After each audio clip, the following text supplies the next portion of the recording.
دعویٰ کرے کہ نبی کے بعد اگر کوئی نبوت کا دعویٰ کرتا ہے، پاکستان کی نیشنل اسمبلی وہ قانونی طور پہ بول کے کہتی ہے اگر نبی کے بعد اگر کوئی نبوت کا دعویٰ کرے، کوئی ایک آدمی ہو اور کوئی نبی سے دلیل کو بھی طلب کرے، ہم اسے بھی مسلمان نہیں سمجھتے۔ اور اگر ایک طبقہ نبی کے بعد ایک نہیں 12 کو معصوم مانے، مجھے بتاؤ وہ مسلمان ہو سکتا ہے؟ ہو سکتا ہے؟ نہیں ہو سکتا۔ کیوں نہیں ہو سکتا؟ آؤ سوال کرتا ہوں، میرا نبی معصوم، اگر آپ کا دعویٰ ہے کہ ہمارے بھی 12 معصوم ہیں تو آئیں ہم دیکھتے ہیں جو نبی کے اندر کمالات پائے جاتے وہ ان معصوموں کے اندر ہیں، 12 کے اندر ہیں۔ 1 2 3 4 5 6 7 8 9 10 ہیں ان کے نہیں۔ کیوں؟ اس لیے کہ حضور وہ شخصیت ہے جو منصب معصومیت پہ آنے والی آخری شخصیت ہے۔ آپ کے بعد معصوم کوئی نہیں، میں کوئی اور بات نہیں، میں مولانا اشرف طاہر صاحب کی بات کو آگے لے کے چلتا ہوں اور پھر آپ سے سوال کروں گا، مجھے بتاؤ ہمارے نبی میں جو باتیں پائی جاتی ہیں، ہمارے نبی کی سیرت، ہمارے نبی کی صورت، ہمارے نبی کا کمال، ہمارے نبی کا جمال، ہمارے نبی کا اٹھنا، ہمارے نبی کا بیٹھنا، ہمارے نبی کا چلنا، ہمارے نبی کا سونا، ہمارے نبی کا کھانا، ہمارے نبی کا پینا، ہمارے نبی کا سونا، ہمارے نبی کا جاگنا، ہمارے نبی کا جہاد میں جانا، ہمارے نبی کا مشقت کرنا، یہ سارے عمل اگر ان میں پائے جاتے ہیں تو مان لوں گا، اگر ان میں نہیں پائے جاتے تو سمجھ لیجئے اور بات کو مان لیجئے کہ وہی آخری ہے، اس کے بعد کوئی نہیں ہے۔ اگر اس کے بعد اگر کوئی ہو سکتا تو رب ان کے اندر یہ معصومیت والے انداز پیدا کر دیتا، کمال پیدا کر دیتا۔ رب نے یہ ساری چیزیں نبی پہ ختم کر کے دنیا کو بتایا ہے کہ نبی بھی آخری ہے اور معصوم بھی آخری ہے۔ یہ نبی بھی آخری ہے اور معصوم بھی آخری ہے۔ آئیں حضور کی سیرت کو کھولتے ہیں، پڑھتے ہیں، آپ سنتے ہیں حضور دنیا کے اندر تشریف لے کر آئے، کمرے میں اندھیرا تھا، گھر میں کمرے میں چراغ جلانے کے لیے اس میں تیل ڈالنے کے لیے پیسے نہیں تھے، تو بتائیں حضور کی آمد سے کمرہ منور ہوا؟ بولے نا اور اونچی آواز سے، یارو بچے تو ہمارے گھروں میں بھی پیدا ہوتے ہیں، لیکن آئے جناب آمنہ سے پوچھتے ہیں، بتائیں آپ کی گود میں، آپ کے آنگن میں جناب محمد الرسول اللہ صلی اللہ علیہ وسلم تشریف لائے، ذرا ہمیں یہ تو بتائیں آپ کے گھر کی حالت کیا ہے؟ جناب آمنہ فرماتی ہیں تیل جلانے کے لیے پیسے نہیں ہیں، لیکن حضور گود میں آتے ہیں، جناب آمنہ کہتی ہے کمرہ منور ہو جاتا ہے۔ میں نے کہا یہی تو نبی کا معجزہ ہے۔ جناب آمنہ فرماتی ہے میرے کمرے کے اندر اتنی روشنی ہوتی ہے، میں کیسر و کسریٰ کے محلات کو دیکھتی ہوں۔ میں نے کہا یہی تو نبی کا معجزہ ہے، معصوم کا معجزہ ہے۔ جناب آمنہ کہتی ہے میں نے اپنے بچے کو دیکھا، وہ بھی 5 گھنٹے کی عمر کا ہے، وہ اپنا سر زمین پہ رکھتا ہے۔ ہمارے بچے اتنے گھنٹوں والے اپنا سر زمین پہ نہیں رکھتے، حضور نے رکھا ہے۔ میں نے کہا یہی تو نبی معصوم کا معجزہ ہے۔ جناب آمنہ کہتی ہے میرے گھر میں دائیں بہت آئی، ساری چلی گئی۔ حلیمہ آتی ہے، آ کے کہتی ہے آمنہ میں نے ایسا بچہ نہیں دیکھا۔ آمنہ فرماتی ہے میں نے بھی ایسا بچہ نہیں دیکھا۔ جبریل کہتا ہے میں مشرق سے لے کے مغرب تک، شمال سے لے کے جنوب تک، میں ساری دنیا کا چکر لگاتا ہوں۔ میں نے نبیوں کو دیکھا، میں نے پیغمبروں کو دیکھا، میں نے بڑے بڑے غوث قطب ابدال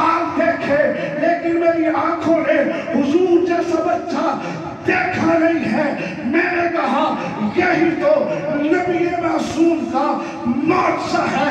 آگے جناب جبریل کہتے ہیں میں نے نہیں دیکھا، رب کہتا ہے میں نے بنایا ہوتا تب تم نے دیکھا ہوتا۔ رب کہتا ہے میں نے اپنی سیاہی کو، اپنے قلم کو، جس قلم سے نبی کے چہرے کو بنایا، جس سیاہی سے نبی کے چہرے کو بنایا، میں نے بنانے کے بعد قلم بھی توڑ دیا، سیاہی کو بھی ختم کر دیا۔ یہ معجزات ہیں نبی معصوم کے، ان کے بعد کسی کا معجزہ۔ مولانا ارشد صاحب فرما رہے تھے ابھی آپ کے سامنے، حضور کے لعاب کا ذکر ہو رہا تھا، حضور کے معجزے کا ذکر ہو رہا تھا۔ کیا فرما رہے تھے؟ حضور نے، صحابہ نے کہا پانی ختم ہو گیا، حضور نے پیالے میں انگلیوں کو ڈالا تو پانی کے چشمے جاری ہوئے، ان کے واسطے یہ کس کا معجزہ ہے؟ ان کے واسطے کہ نبی معصوم کا معجزہ ہے، کسی اور کا معجزہ۔ صحابہ کرام آئے اور آگے محبوب پیغمبر سے کہا محبوب پیغمبر ہم نے آپ کا معجزہ دیکھا، آپ نے پیالے میں انگلیوں کو ڈالا، پانی کے چشمے جاری ہو گئے۔ محبوب پیغمبر یہ جو کنواں ہے پانی کا، بدر کا کنواں، اس کے اندر پانی کڑوا ہے، محبوب پیغمبر ذرا لعاب مبارک وہاں بھی ڈال دیجئے۔ محبوب پیغمبر لعاب ڈالتے ہیں، پانی میٹھا ہوتا ہے۔ میں نے کہا یہ بھی نبی معصوم کا معجزہ ہے، وہی نبی معصوم انگلی کا اشارہ کرتا ہے، رب چاند کو ٹکڑے کر دیتا ہے، وہی نبی معصوم ہاتھ میں پکڑے ہوئے کنکر ابو جہل کہتا ہے مجھے بتا میرے ہاتھ میں کیا ہے، نبی معصوم کہتا ہے اگر وہ کنکر بول کے کہتے میری نبوت کی تصدیق کرتے، مانے گا کہ نہیں مانے گا؟ تو نبی معصوم کا کلمہ ان پتھروں نے پڑھا تھا کہ نہیں پڑھا تھا؟ تو یہ کس کا معجزہ؟ ان کی واسطے آپ سنتے ہیں حضور ہجرت کے موقع پہ گئے، سانپ نے جناب صدیق اکبر کی ایڑی پہ ڈنگ مارا، مجھے بتائیں حضور نے لعاب لگایا تو یہ معجزہ کس کا تھا؟ اونچی بات سے نبی کا معجزہ۔ صدیق اکبر کی ایڑی کو نبی اپنا لعاب لگاتے، رب نبی معصوم کے معجزے کو دنیا کے سامنے ظاہر کرتے۔ نبی معصوم اپنا لعاب اگر حضرت جابر کی ہنڈیا میں ڈالے، نبی معصوم کے معجزے کو رب ظاہر کرتے۔ وہی نبی معصوم اپنا لعاب اگر علی المرتضیٰ کی آنکھوں کو لگائے، اللہ نبی معصوم کے معجزے کا ظہور فرماتے۔ وہی نبی معصوم اپنا لعاب اگر کسی کی ایڑی پہ لگاتا ہے، آنکھوں پہ لگاتا ہے، ہنڈیا میں ڈالتا ہے، رب نبی معصوم کا معجزہ ظاہر کر دیتا ہے۔ مجھے ذرا بول کے بتائیں گے حضور کے بعد یہ معجزہ کسی اور کے ہاتھ پہ ہوا؟ اونچی بات سے اس لیے کہ حضور کے بعد کوئی معصوم بولے نا ادھر ادھر تم دیکھتے ہیں کہ لگتا ہے کوئی پریشان ہے، یہ سارے ہمارے بھائی کھڑے، کوئی مسئلہ نہیں، یہ ڈائری لے کر موبائل لے کر جتنے کھڑے ہیں وہ ہمارے کوئی دشمن نہیں ہیں، ہمارے بھائی ہیں، اس لیے پریشان نہ ہوا کرے۔ وہ آپ کی زیارت کے لیے آتے ہیں اور دیکھتے ہیں صحابہ کے دیوانوں کا مجمع، جذبات کیا ہے، وہ یہی دیکھنے کے لیے آتے ہیں۔ میرے دوستوں، بھائیوں، بزرگوں، بس میں آخری جملہ کہہ کے بات کو آخر کی طرف لے کے چلتا ہوں۔ اب مجھے آپ بول کے بتائیں گے، میں نے شروع میں کہا ایک طبقہ کہتا ہے کہ نبی کے بعد معصومیت کا دروازہ کھلا ہے، میرا دعویٰ یہ ہے نبی کے بعد معصومیت کا دروازہ بند ہو چکا ہے، جیسے نبوت کا دروازہ بند ہے۔ اب اگر کوئی نبی کے بعد 12 کو معصوم مانے، میں ان 12 کو اپنا امام مانتا ہوں، میں ان کو ولی مانتا ہوں، میں انہیں بزرگ مانتا ہوں۔ امام جعفر صادق سے لے کر آخری امام تک سب کو رب کا ولی مانتا ہوں، متقی مانتا ہوں، پرہیزگار مانتا ہوں، غوث مانتا ہوں، قطب مانتا ہوں، متبع سنت مانتا ہوں۔ لیکن میں ان کو کبھی نبوت کا درجہ دینے کا قائل ہو سکتا نہیں، ہو سکتا ہے؟ اگر نبی کے بعد کوئی ایک کو مانے وہ مسلمان ہے، اونچی بات سے، اونچی بات سے، اگر کوئی ایک مرزا قادیانی دعویٰ کرے تو ہم اسے مسلمان کہیں گے؟ نہیں کہیں گے۔ گردن کر سکتی ہے وہ مسلمان ہو سکتا ہے؟ قذاب، دجال، لعین، لعنتی، لعنتیں تو کم ہو جائیں گی لیکن اس سے بڑا لعنتی ہوگا۔ ایسے ہی میرا نظریہ یہ ہے، میرا مشن یہ ہے، میرا موقف جو امیر عظیمت علامہ حسن آباد چندوی شہید ہی نہیں، ان سے پہلے 14 صدیوں میں ہر امام کا موقف یہی ہے، ہر ولی کا موقف یہی ہے، ہر ولی کا عقیدہ یہی ہے۔ امام مالک کو کھولے ان کا عقیدہ بھی یہی، امام حنبل کو کھولے عقیدہ یہی، امام اعظم ابو حنیفہ کو کھولے عقیدہ یہی ہے، نظریہ یہی ہے۔ آگے چلتا ہوں، شاہ ولی اللہ محدث دہلوی کو اٹھا کے پڑھے عقیدہ یہی ہے، شاہ عبدالعزیز کو پڑھے عقیدہ یہی ہے، شاہ رفیع الدین کو پڑھے عقیدہ یہی ہے۔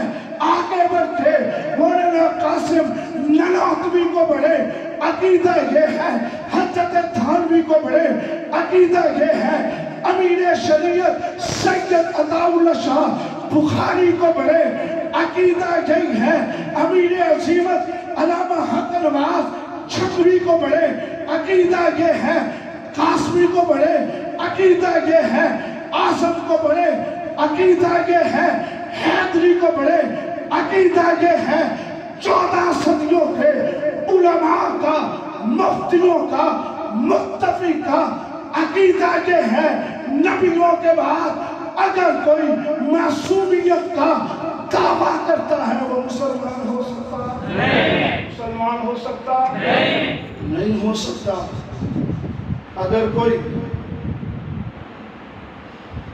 اس انداز سے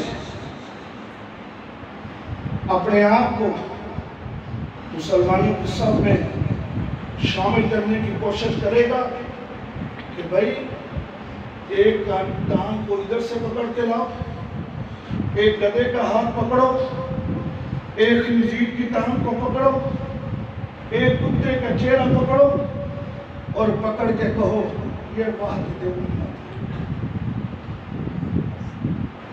یہ وحدت امت ہے۔ میں نے کوئی سخت جملہ تو نہیں کہہ دیا۔